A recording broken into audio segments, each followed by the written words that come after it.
That severe thunderstorm warning in effect until 10 o'clock. That line of storms stretching from Freeman all the way south towards Yankton, moving to the east right now about 35 miles per hour. We were seeing radar indicated hail size just to the northwest of Sheldon, up to about 2 to 2.5 inches in diameter. Some spots reporting up to 8 1/4 of an inch of rain. Southwest of Pier by about 10 miles has the history of baseball-sized hail. Here at the KDLT studios, right about 9.5 to 10 inches on this ledge. But I tell you what, a lot of that has blown off already. We've got sun warming the ground all day today, and when we get a lot of warmth in an isolated location, we start to get a little bit of rising air. And Lightning Safety Awareness Week.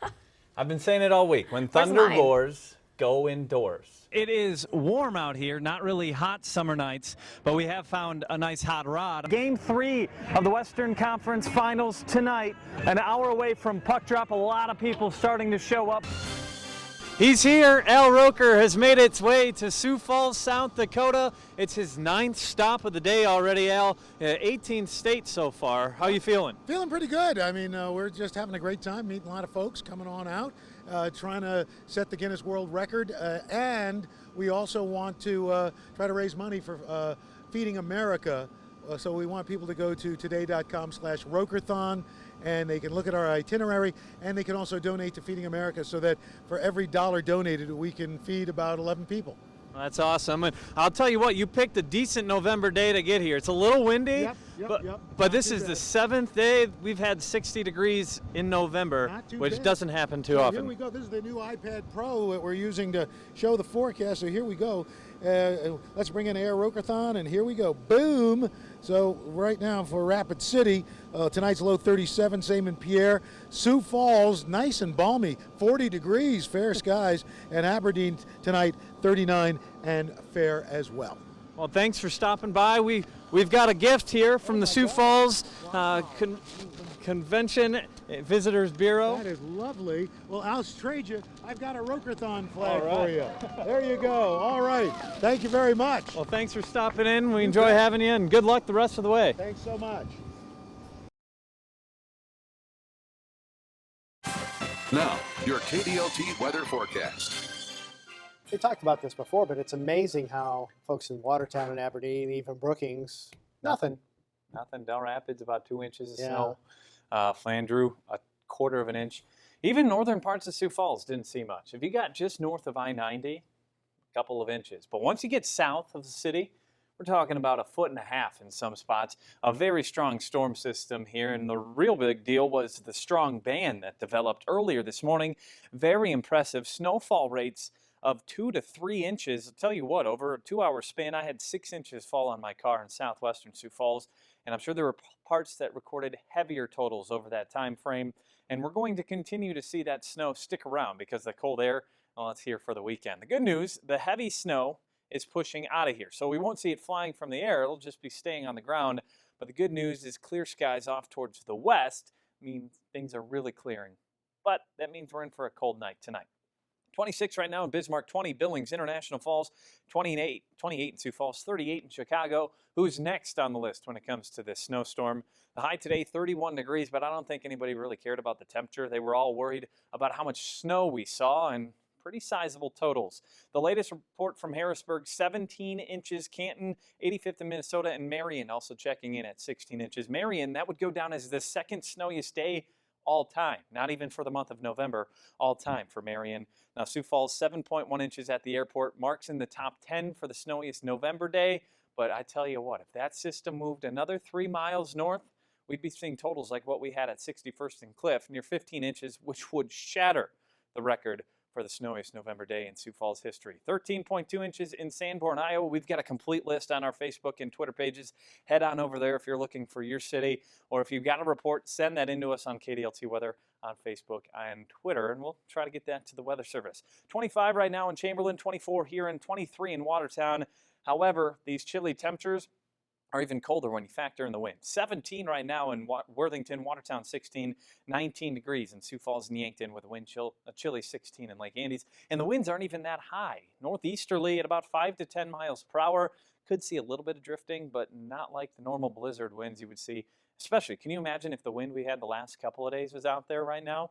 It would be treacherous. Now, we are still seeing that snow off towards the south, and in Beersford still have one lane open on I-29. So if you are traveling southeasterly on I-29 towards Sioux City, a little messy out there. The good news is things are actually starting to clear up quite a bit, and the skies clear in north central parts of South Dakota. We'll see a sunshine day tomorrow.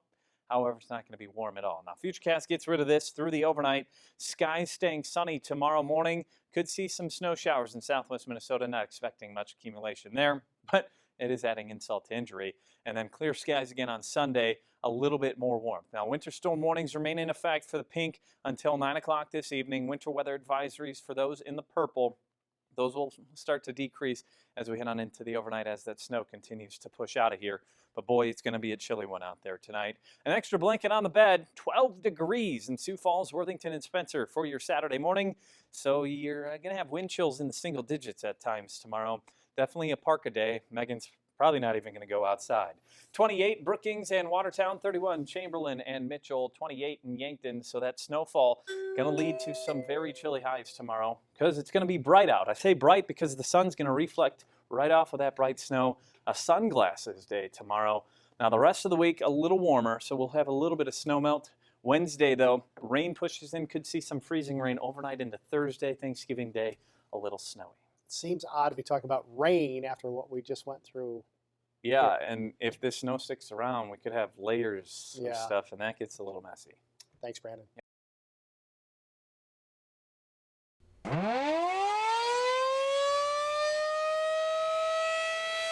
The blare of a weather siren warning you that there's a tornado on the ground and it's time for you to take shelter. But in some South Dakota communities, that may not always be the case. What do you sound your siren for? 75, 80 mile an hour gust front winds. For tornadoes only. This one right over here goes off every hour from 8 until 6. For confirmed tornadoes from law enforcement or the National Weather Service. 2, 3 inch, 4 inch hail.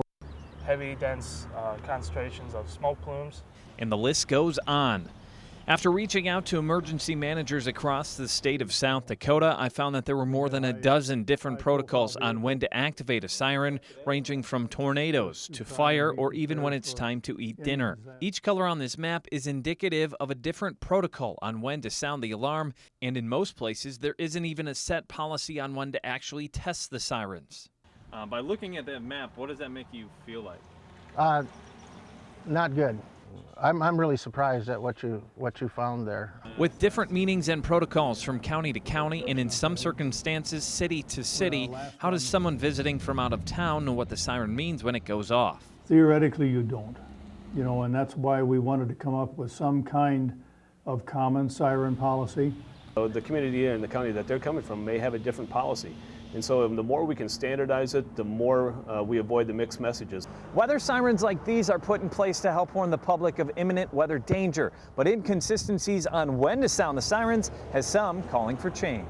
The biggest problem I have, again, is the mixed message component. If we're trying to tell people to take action and they hear the siren, they're sitting there thinking, well, is that a fire siren? Is that a curfew siren? What siren is that? And that's really what we need to overcome. But overcoming that can be tricky, as there are 66 counties in South Dakota and not all sirens are state or county owned.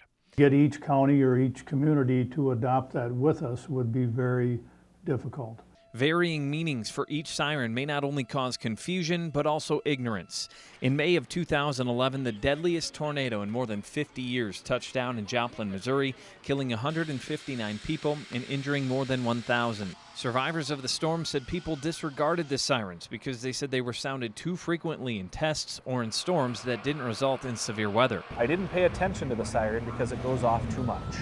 I didn't seek my place of shelter because when the siren goes off, a tornado never happens. And while there hasn't been a tornado-related fatality in South Dakota since 1999, if the message of weather sirens continues to stay inconsistent, that could change sooner rather than later. The protocols really do need to be the same for everybody, so we're on the same page.